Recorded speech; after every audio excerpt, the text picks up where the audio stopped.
Saudara ahli, kita sepakat dulu bahwa ini adalah kasus pembunuhan dan pemerkosaan untuk anak di bawah umur.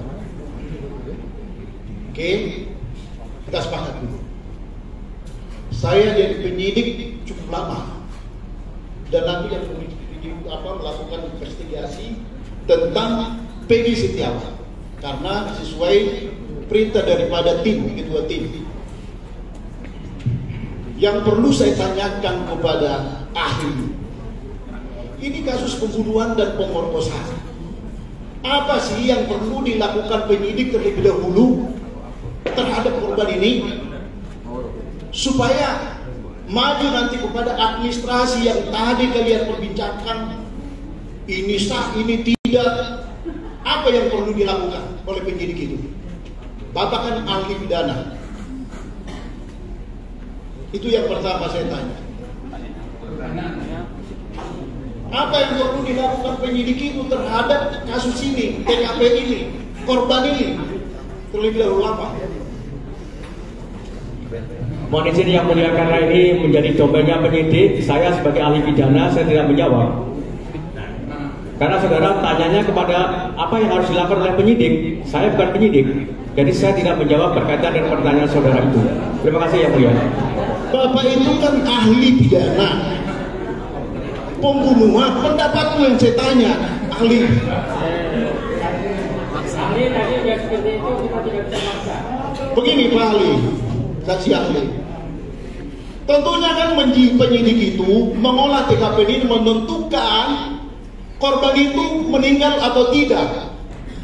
Selanjutnya diolah TKP itu, korban itu diotopsi enggak? Terus bukti-bukti yang Bapak bilang tadi yang dijadikan barang alat bukti tadi, 2 alat bukti itu, ya, apakah itu ditemukan di TKP? Apakah itu ditemukan di tempat lain? Dan harus berkaitan dengan kejadian tersebut. Apakah sependapat Pak ahli? Mohon izin yang mulia, apa yang saudara sampaikan tadi, tanyakan kepada saya, dan saya kira ini sudah masuk ke dalam materi pokok perkara. Saya tidak bisa menjawab itu karena lembaga pra peradilan ini hanya fokus terkait dengan objek pra peradilan sebagaimana. Baik, saya lanjutkan Pak ahli. Saudara, perkara pokok. Jika mereka menentukan menaikkan dia sebagai DPO tahun 2016, tapi penetapannya tanggal 21 Mei 2024, apakah itu sah menurut ahli? Mohon izin yang mulia, tadi dalam kaitannya dengan putusan pengadilan tadi dijadikan sebagai petunjuk, dan ketika kemudian penyidik menemukan alat bukti minimal 2, meragukan keahlianmu kalau begini.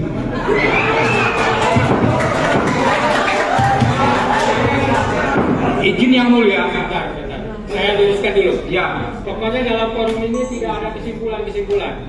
Kita juga harus menghargai ahli. Sependapat atau tidak sependapat dengan ahli, baik ahli yang kemarin maupun ahli yang sekarang, kita harus menghormati pendapatnya. Suka atau tidak suka silakan ulas dalam kesimpulan masing-masing ya. Nggak bisa kita ini. Silakan. Ya, mohon izin yang mulia, mohon izin. Ya. Kalau boleh kami mohon kepada yang mulia, mohon untuk diperintahkan kepada ahli untuk melakukan atau memberikan jawaban yang independen. Jangan sampai ditanya oleh pemohon memberikan jawaban yang memuaskan, bersama pemohon ditanya oleh pemohon selalu bilang sudah dijelaskan. Padahal sudah disebut. Jadi tidak jelas semuanya. Mohon izin yang mulia. Ini ahli ini sudah main dari persidangan.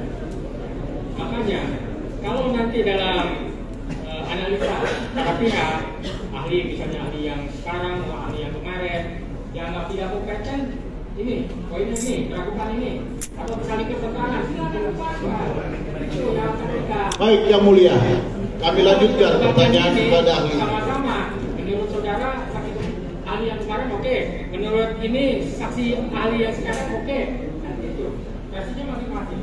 Lanjut dengan pertanyaan. Baik, ahli tadi mengatakan bahwa putusan pengadilan adalah BPO sebagai petunjuk. Peggy Setiawan pada saat kejadian TKP di Cirebon berada di Bandung dengan saksi-saksi yang sudah didengar keterangannya di persidangan ini. Apakah penetapan tersangka dan dijadikan dia dan dilakukan penahanan itu sah atau tidak? Jadi yang mulia, saya kembali menegaskan bahwa dalam penetapan tersangka yang penting dasarnya adalah minimal 2 alat bukti, Bapak. Selama penyidik menemukan minimal 2 alat bukti, maka hal tersebut bisa dijadikan sebagai dasar penetapan tersangka. Demikian yang mulia. Download Tribun X sekarang, menghadirkan lokal menjadi Indonesia.